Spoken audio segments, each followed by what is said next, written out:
하나님 말씀 같이 보겠습니다. 시편 23편. 우리 1절부터 우리 6절의 말씀까지. 시편 23편 1절로 6절의 말씀까지 말씀을 한 절씩 교독을 합니다. 여호와는 나의 목자시니 내게 부족함이 없으리로다.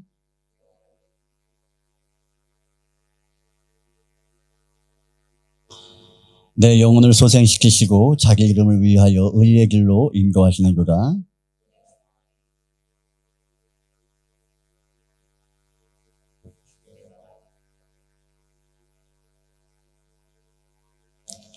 자, 주께서 내 원수의 목전에서 내게 상을 차려주시고 기름을 내 머리에 부으셨으니 내 잔이 넘치나이다.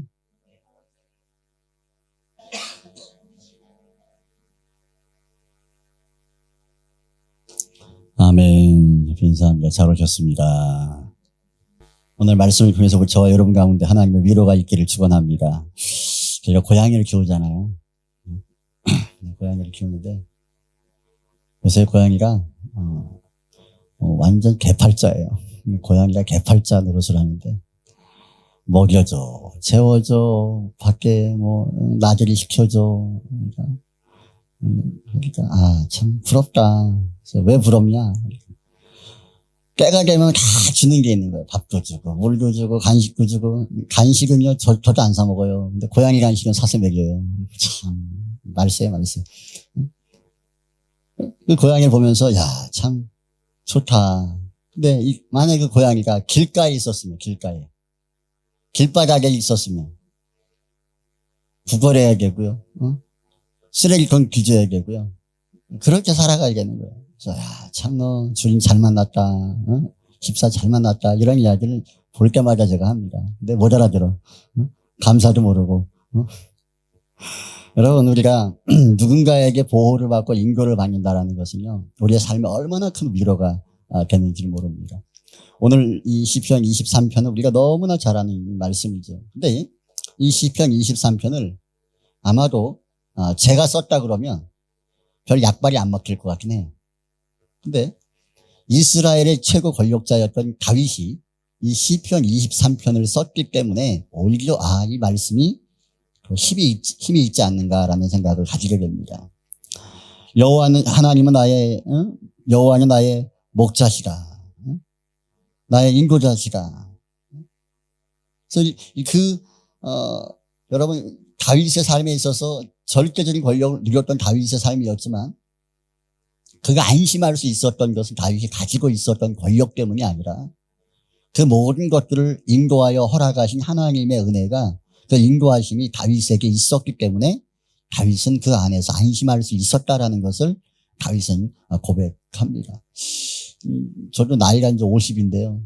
나이가 50이 돼도요, 이게 좀 아쉬운 게 있어요. 누군가가 나를 좀 이끌어줬으면 하는 게 있어요. 누군가가 나를 좀 이렇게 붙잡아주고, 좀 나를 좀, 인도해주고. 근데 그거를 말할 수가 없어요. 누구한테 말을 해야 되나. 근데 이게 목사가 되니까 더 그런 것 같아요. 뭔가를 다 혼자 결정을 해야 되고, 또 해야 되는 상황 가운데 있으니까, 나도 모르는 길을 걸어가는데, 그잖아요. 저는 이제 50밖에 안 살았는데, 이제, 앞으로 이제 50을 더 살 건데, 재수 없으면 180을 더 살 건데, 안 살아본 길을 이제 걸어가는데, 두려운 거예요. 하루하루 삶을 살아가면서도, 그냥 오늘처럼 살아가면 되겠지라는 생각을 가지지만, 그래도 내가 고민하고 내가 결정해서 내 길을 걸어가는 것이 아니라, 그러니까 누군가가 조언을 해주고 누군가가 내 삶에 좀 안내를 해주면 참 편하게 가겠다라는 생각을 가질 때가 있습니다.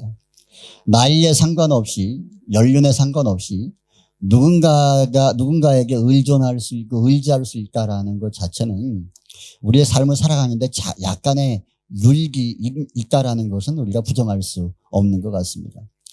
그러나 누구나가 보면 나를 직접적으로 인도해 주는 것은 없다 할지라도 저마다 인도받는 것들은 다 있어요.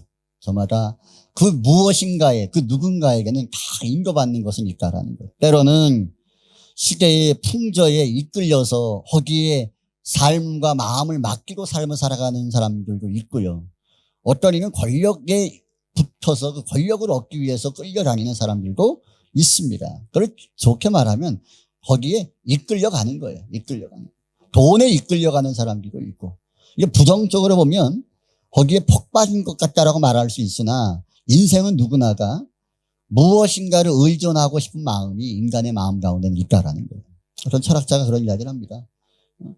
종교가 왜 이렇게 많이 생겨났냐라고 할 때 그 인간이 그 누군가에게 의존하고 싶은 그런 마음이 있기 때문에 지혜가 있고 실력이 있고 능력이 있는 것만큼 고등 종교를 만들어냈다라는 이야기를 합니다. 틀린 말은 아닌 것 같습니다. 뭘 의미합니까? 인간은 누구나가 연약하다라는 거예요. 부족하다라는 거예요. 그리고 한계를 느낀다라는 것이죠. 어린아이들이 볼 때 부모는 큰 사람 같지만 실상 부모도 두려워하는 게 있다라는 거죠. 아이들이 길가를 가다가 개가 멍멍 짖죠. 그러면 돌아와서 엄마 아빠 뒤에 숨어요. 그럼 엄마 아빠는 안 무서울 것 같아?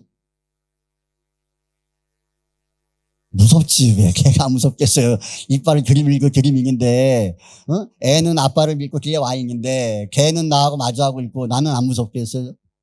누군가가 내 앞에 좀 가로막고 나를 좀 막아줬으면 하는 마음도 있지 않겠어요. 사람은 저마다 힘이 있다라고 할수록 무엇인가를 붙드는 것이 있다라는. 그래서 보면은 참 재밌는 게 이 정치인들이나 고위급일수록 어디에 많이 의존하냐면 무당, 점 보는 걸 많이 의존해요. 신기하죠? 엘리트인데 그리고 경제를 움켜쥐고 가는 사람들이고 기업인들인데 이상하게 점집을 많이 가요. 왜 갈까요? 뭔가를 하려고 하면 그 자기 자신이 수많은 사람들과 회사와 수많은 그 상황들을 이끌어가는 그 리더임에도 불구하고 불안한 거예요. 이게 무엇인가에 인도받고 싶은 마음이 있으니까 그 점집에 가서 점을 보면서 거기서 울고 웃고 하는 모습들을 보게 됩니다. 이것이 인간의 모습을 그대로 반영하는 모양이다라고 생각이 되어집니다. 여러분, 우리가 그 누군가에게 인도를 받기를 원한다라고 할 때 참 우리 마음에 느끼는 또 다른 한계는 무엇이냐면 맡기고 의존하지만 또 불안해요. 맡기고 의존하지만 내가 붙들었지만 내가 붙들고 거기에 도움을 받기를 원하고 그 사람에게 붙었지만 그럼에도 불구하고 그 사람이 나에게 완벽한 사람이냐 완벽한 환경이냐라고 할 때 그래서 완벽하다라고 보는 사람들은 또 많지는 않습니다. 그러다 보니까 이게 무엇인가 하나를 우리가 의지할 만한 것들을 붙든다 할지라도 완벽한 그 안심된 마음을 갖는다라는 것은 불가능하다라는 것을 봅니다. 그래서 우리가 삶을 살면서 평안을 누리고 안식을 누린다라는 것이 얼마나 큰 은혜인가라는 것은요. 이 세상에는 안식과 평안 자체가 존재할 수가 없어요. 언제 안식과 평안이 찾아옵니까? 죽으면 찾아오는 거예요. 죽으면. 그래도 죽음과 제일 가까운 게 뭡니까? 잠자는 거예요. 잠잘 때가 제일 좋아. 5만 가지 생각 다 안 할 수 있고요. 고민 다 떨쳐낼 수 있고요. 잠만 자면 돼. 잠자는 순간에는 해피합니다. 근데 눈 뜨면 또 올려서 가는 거죠. 그러니까 이 세상에 평안과 안식이 없는 것은 내가 완벽하게 의존할 만한 것이 이 세상에 없기 때문에 이 세상이 불안한 것이고 평안이 없는 것이죠. 자, 그런 상황에서 우리 다윗의 삶을 돌아보면요. 이 다윗의 삶이 얼마나 치열한 삶을 살았습니까? 수많은 싸움도 하고 아마 사건 사고가 아마 다윗은 제일 많은 것 같아요. 우리의 삶과 다윗의 삶을 비교해 보면요, 우리의 삶은 그냥 평안한 삶에 축하고요, 다윗의 삶은 그냥 모든 세상 풍파를 다 겪은 그 여정이 그의 삶 가운데 있는 것을 볼 수가 있습니다. 자, 그 수많은 풍파와 문제를 이 다윗이 겪으면서 묵묵하게 이 한 길을 걸어갈 수 있었던 비결이 무엇이냐라고 다윗은 한마디로 말합니다. 하나님은 나의 목자시다. 하나님은 나의 인생의 주관자시다라는 것을 믿는 믿음과 바라움이 그의 인생 가운데 있었기 때문에 풍파 많은 삶 가운데서 흔들리지 아니하고 요동치 아니하고 이 믿음에 또 하나님 앞에서 합당한 삶을 살아냈던 것을 오늘 다윗의 삶을 통해서 우리가 볼 수가 있습니다. 오늘 우리가 읽은 본문의 말씀을 한 절씩 살펴보면요. 여호와는 나의 목자시니 내게 부족함이 없으리로다. 여호와는 나의 목자시니 내게 부족함이 없으리로다. 이게 당연한 겁니다. 당연한 것. 전제가 깔리고 결과가 오는 것이 당연하지 않은 게 많이 있어요. 내가 사람을 의지했어요? 그럼 평안합니까? 평안하지 않을 수도 있어요. 왔다 갔다 해서 답이 다를 수 있습니다. 그런데 다윗은 말합니다. 여호와를 내 인생의 목자로 모셨더니 내가 부족함이 없다라는 고백이에요. 이것은 당연하게 다윗이 고백하는 겁니다. 여기에는 어떤 흔들림이 없는 거예요. 하나님이 내 인생에 부족함이 없게 하시는 분이시다. 어떻게 했을 때? 하나님을 내 인생의 목자로 섬겼을 때. 근데 믿는 사람들이 가만히 이렇게 보면요. 믿는다고 두렵지 않아요? 믿음이 있다고 염려가 없어요? 믿는 사람들이 믿을수록 뭐예요?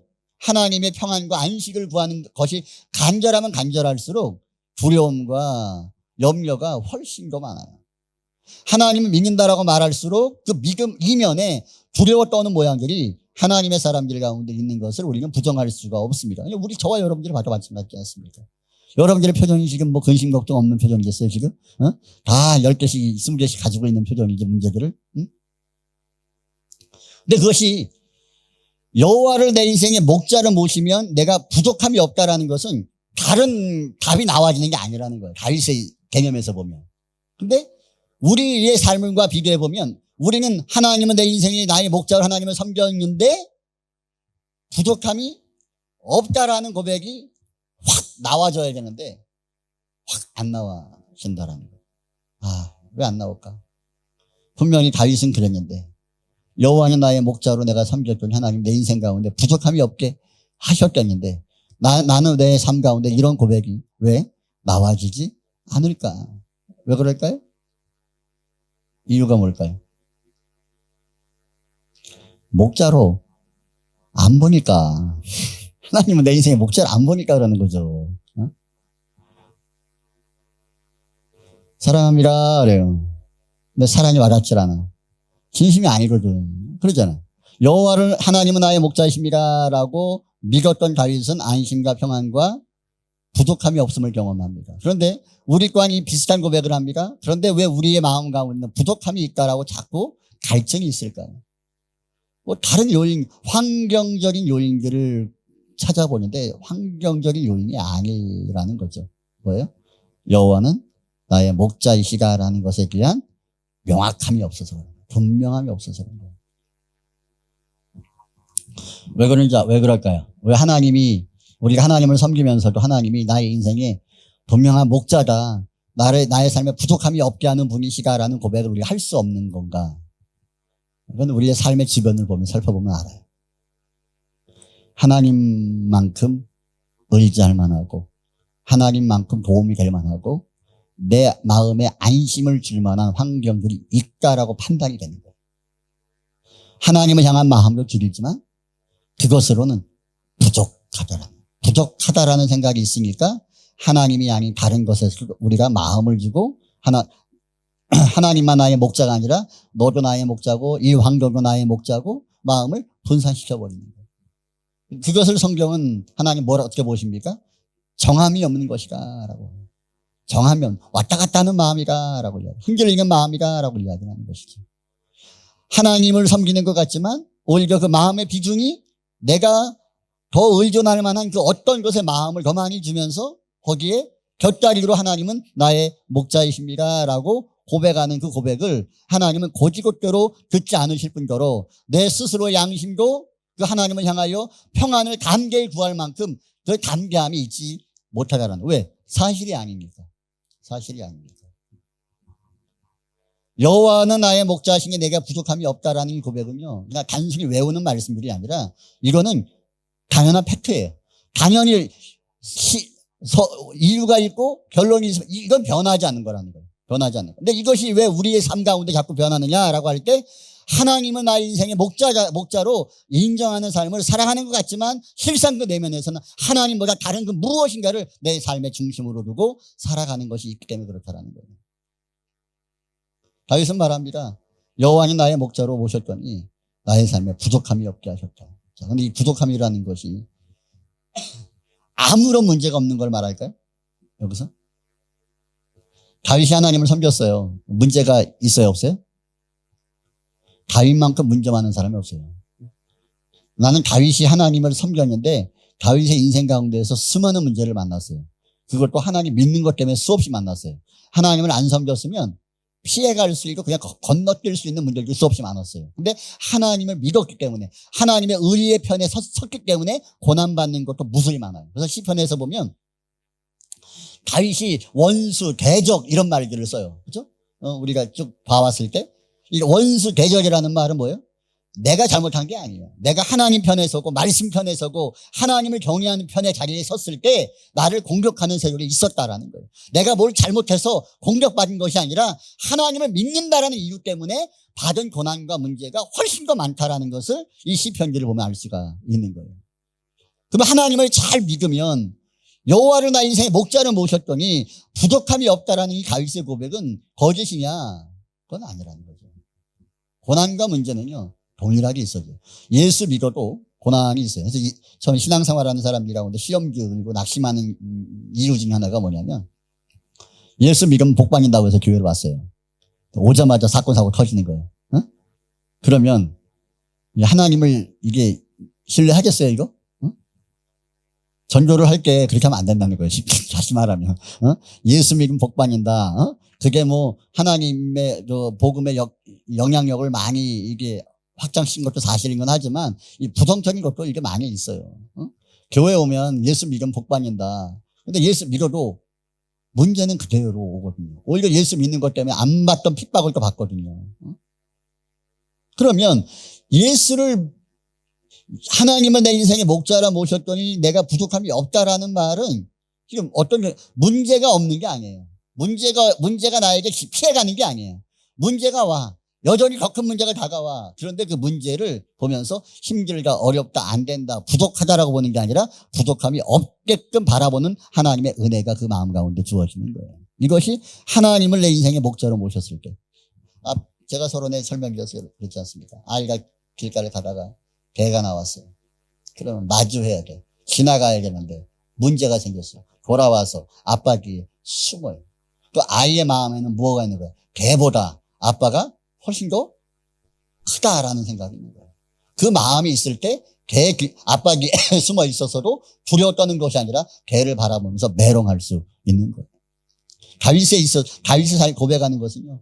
문제가 훨씬 더 많았어요. 하나님 섬기는 것들 때문에. 그런데 하나님이 내 인생 가운데 목자라는 것에 대한 변함이 없는 마음이 어떤 결과를 가져왔냐면 지금 내가 감당할 수 있는 능력이 이거밖에 안 되는데 더 큰 문제가 다가왔어요. 근데 이 더 큰 문제 앞에 하나님 나는 주저 낮아빠질 수밖에 없는데 하나님은 이 문제보다 더 큰 하나님이 부족함이 없게 카바쳐주고 지나가게 하신다라는 것을 다윗은 그 삶 가운데 고백하고 있는 것을 볼 수가 있습니다. 그러니까 문제를 보면요. 아마 다윗의 삶을 돌아보면 죽어도 한 10대 번 더 죽었을 거예요. 아마 제명에 못 죽었을 팔자입니다. 다윗의 삶이. 근데 그 수많은 위기 감당할 수 없는 위기를 만났을 때마다 다윗이 변하지 않았던 마음이 있다면 하나님은 나의 인생의 목자다라는 거예요. 그분 나를 인도해 가신다라는 거예요. 그분 나를 세우신다라는 거예요. 그 믿음이 있으니까요. 그 믿음대로 하나님께서 그 다윗의 한계 위에서 다가와진 수많은 문제들 앞에서 하나님이 그 다윗 삶을 보존하시고 세우셨던 것을 볼 수가 있습니다. 문제는 우리에게 문제가 오느냐 안 오느냐의 문제가 아니라 큰 문제냐 작은 문제를 논하는 것이 아니라 우리의 마음 가운데 다른 그 무엇보다 하나님을 나의 인생의 목자로 섬길 만한 믿음이 우리 가운데 있느냐라는 거예요. 하나님 우리에게 한 가지를 요구하시죠. 믿으라는 거예요. 믿으라. 주 예수를 믿으라. 그래야만 너와 내 집이 구원을 얻으리라. 믿으라. 믿으라는 것은 하나님의 존재를 인정하고 믿으라는 거예요. 네 문제가 얼마나 크고 네가 얼마나 낙심해 있는지 그거는 하나님 관심이 없어요. 너 많이 힘들구나 하는 그 관심이 없어요. 그냥 어떤 상황 가운데 있든지 간에 그냥 믿으라는 거예요. 하나님을 너의 삶의 인생의 목자로 섬기라는 거예요. 그러면 네가 갖고 있는 문제와 상관없이 난 너의 목자가 될 거라는 거예요. 이 목자라는 비유는 양을 키울 때부터 다윗이 목동 생활을 했었기 때문에 나와진 비유, 양을 자기 자신에 비유하고 또 목자를 하나님의 비유해서 표현하는 표현 방식이죠.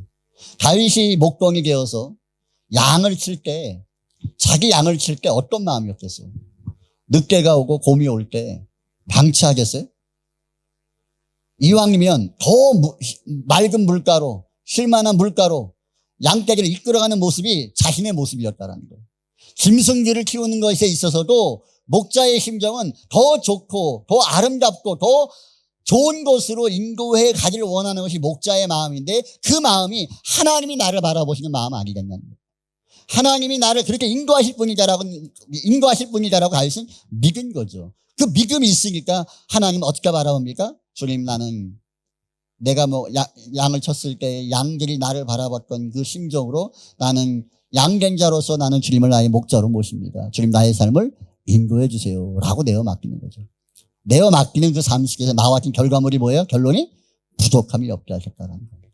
저는 우리가 신앙생활을 이렇게 하면서 참 어렵습니다. 참 어렵습니다. 예수님을 믿고 믿음 생활을 해나가고 그 믿음으로 세상을 살아낸다라는 것 자체가 당연한 것 같지만 참 어렵습니다. 내가 주인이 되고 내가 주관자가 되면 우리는 항상 두려울 수밖에 없어요. 때로는 나보다 조금 나은 사람들을 나의 삶의 도움으로 삼는 것은 약간의 유익은 될 수 있으나 그것도 완벽한 답은 되지는 않습니다. 결국은 우리의 시선이 하나님을 향해 되는 거예요. 다윗처럼 여호와는 나의 목자시니, 내가 어떤 상황 가운데 있든지 간에 하나님, 사람이 내 목자가 아니라, 환경이 내 목자가 아니라 주님이 나의 목자이십니다 라는 이 고백 앞에 주님은 기꺼이 우리의 삶을 인도해 가실 줄을 믿습니다. 그 하나님을 바라보는 믿음이 저와 여러분 가운데 있기를 주님의 이름으로 축원합니다. 자, 2절 들어볼게요. 2절. 자, 시작.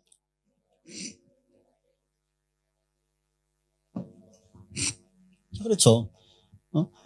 목동이 양을 바라보는 태도가 그런 거지. 푸른 풀밭에 쉴만한 물가로 인도하는 게 목동이 하는 일들이죠. 하나님께서 우리의 목자가 되어주실 때 하나님 우리를 어디로 인도하시겠냐는 거예요. 고난 가운데 이끌어 가신다? 그게 아니에요. 고난 가운데 이끌어 가시는 것이 아니라 고난의 자리를 지나가게 하시는 거예요. 지나가서 뭐예요? 좋은 자리로 인도해 가시는 거예요. 근데 우리는 하나님이 인도하시는 과정 속에서 뭐예요? 자꾸 원망을 해요. 하나님 왜 나를 자꾸 일로 인도하시냐는 거예요. 여기에는 지금 문제가 있지 않냐는 거예요. 여기는 배고프지 않냐는 배고프다는 거예요. 여기는 문제가 많다는 거예요. 근데 왜 자꾸 나를 이 길로 인도해 가시냐는 거예요. 근데 하나님의 목적지는 내가 원망 불평하는 그 목적지가 최종 목적지가 아니에요. 거기를 지나서 뭐예요? 좋은 곳으로 인도해 가신 것이 하나님의 인도 방식인 거예요. 근데 우리는 하나님은 나의 목자시다라고 우리가 고백하는 순간 하나님이 내 인생길은, 내 삶은 이제 괴로다, 이제 평안이다라고 우리는 외치기를 좋아하죠. 근데 막상 첫 걸음을 걷다 보면 가시밭길부터 걸어요. 문제길을 걸어요. 그러면서 하나님 우리의 마음을 갈아보시기도 하시고 결국은 그 속에서 우리가 수많은 생각들을 하게 됩니다. 뭘 검증합니까? 정말 내가 하나님, 이 하나님이 나의 하나님이냐, 나의 목자냐, 이것에 대한 이 하나님이 우리의 마음을 검증하기 시작하는 거예요. 말로는 뭘 못해. 말로는 하나님은 하나님이십니다라고 말로는 뭘 못해. 말로는 여호와는 나의 목자이십니다라는 말을 말로는 뭘 못하냐고. 누구든 다 하는 거. 하나님은 그 말을 들으시고 말을 검증하는 시간들을 하나님은 꼭 확인하십니다. 그러기 위해서 최종 목적지가 아니라 네가 나를 목자로 섬겼으니까 내가 너의 삶을 인도해 갈게. 인도하시는 과정 속에서 고난과 문제길을 걸어가게 하시는 거예요. 거기서 그 고난 속에서 그 믿음이 딱 드러나는 거예요. 네가 나를 목자로 인정하는지, 그리고 나를 신뢰하는지.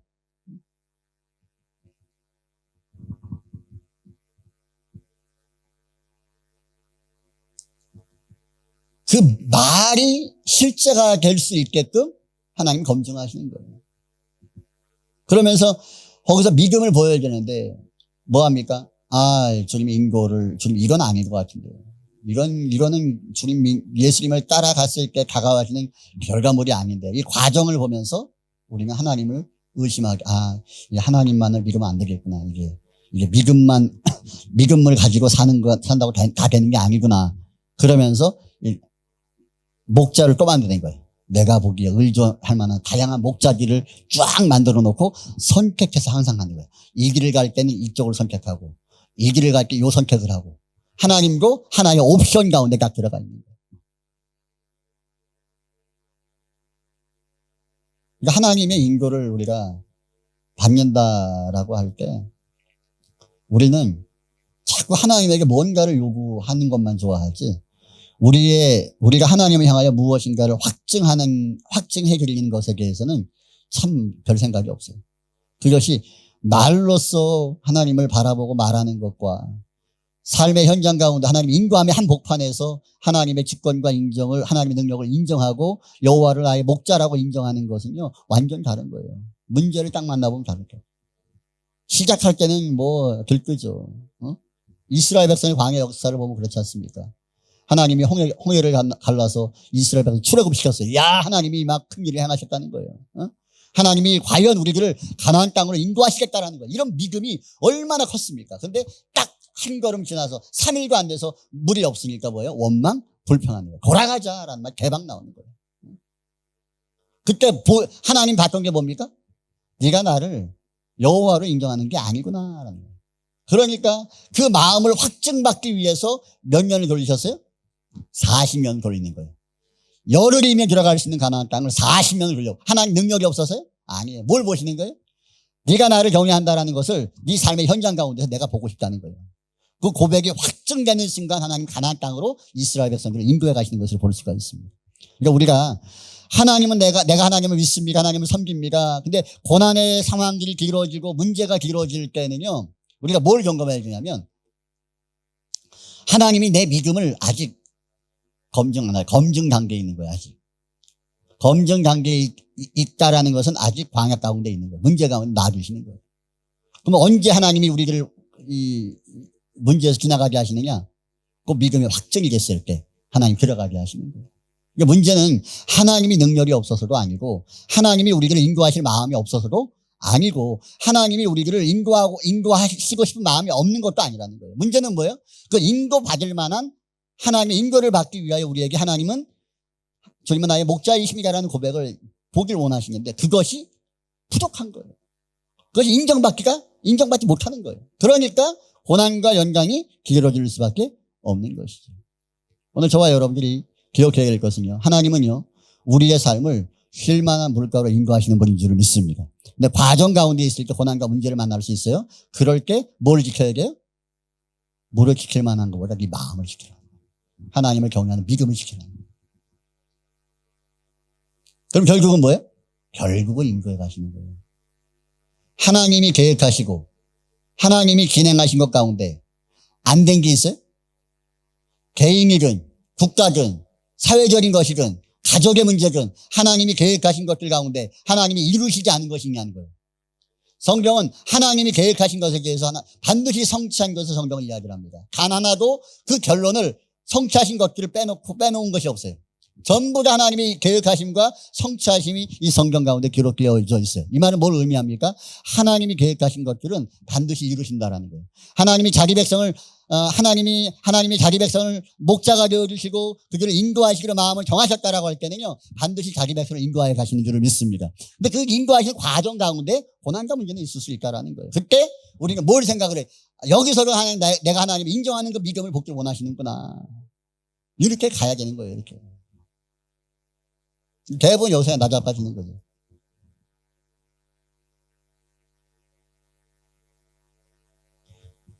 그러니까 아무리 봐도요, 세상에 믿을 만한 것 가운데, 여러분, 제일 믿을 만한 게 세상에 뭐가 있어요?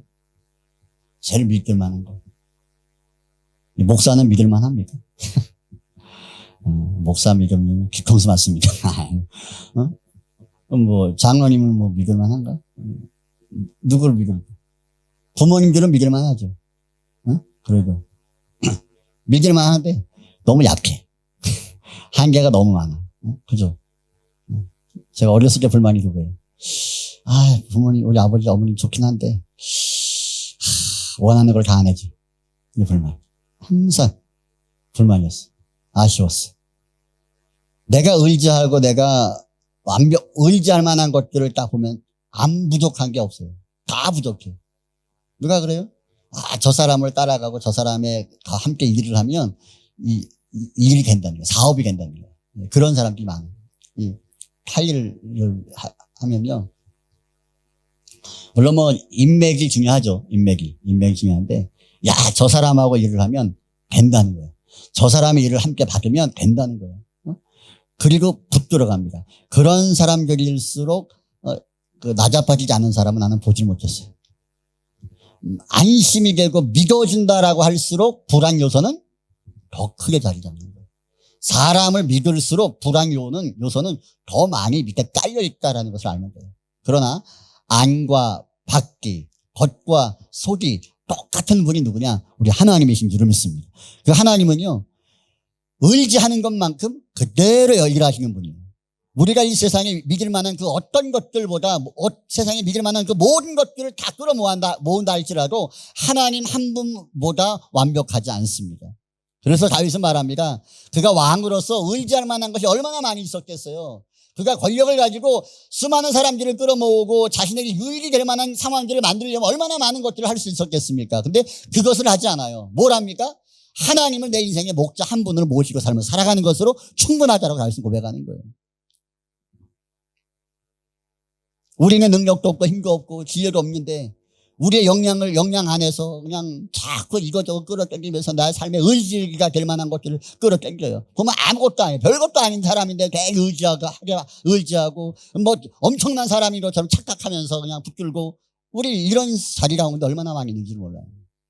여러분,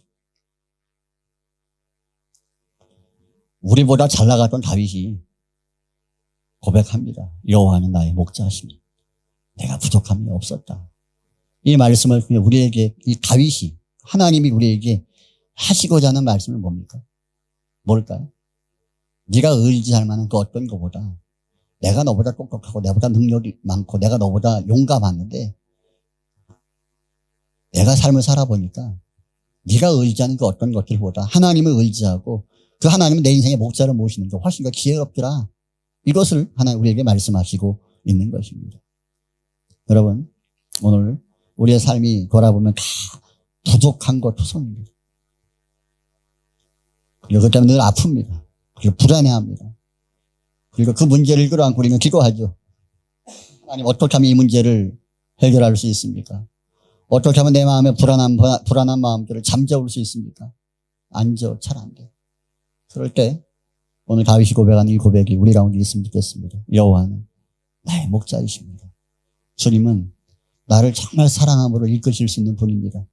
내가 의지하는 그 어떤 사람보다, 내가 마음을 두었던 어떤 환경과 사람보다 하나님이 내 마음에 훨씬 더 중요한 분이시고 안정된 분이십니다. 하나님, 그 하나님을 내가 나의 목자로 인정합니다. 하나님, 나의 삶에 지금 고난과 문제와 어려움의 삶의 현실 가운데 하나님이 결국은 지나가게 하셔서 쉴 만한 물과 푸른 초장으로 하나님 인도하실 것을 나는 믿습니다. 이런 하나님을 신실하게 바라보는 이런 고백이 고난의 자리 가운데서 있어질 수 있기를 축원합니다. 그러면 하나님은 기꺼이 뭐예요? 우리의 목자가 되어 주십니다. 오늘 한 주가 남은 한 주 삶을 살아가면서도요, 오늘도 오늘 말씀처럼 하나님 내 삶의 주관자가 내가 되지 않게 하시고 누군가의 힘에 이끌려 삶을 살아가는 것이 아니라 어떤 이익과 보여지는 길을 따라 선택하는 것이 아니라 답답하고 막막할지라도 보이지 아니하시지만 살아계신 그 하나님은 내 인생의 목자로 섬기면서 그 하나님을 인도를 받고 그 하나님의 인도함 가운데 설 수 있는 내가 되기를 소망하고 그렇게 삶을 살아낼 때 하나님 우리의 삶을 인도하시는 내가 한 주간 있어질 줄을 믿습니다. 우리 이 시간 한번 합심해서 한번 기도하겠습니다. 기도할 때 하나님,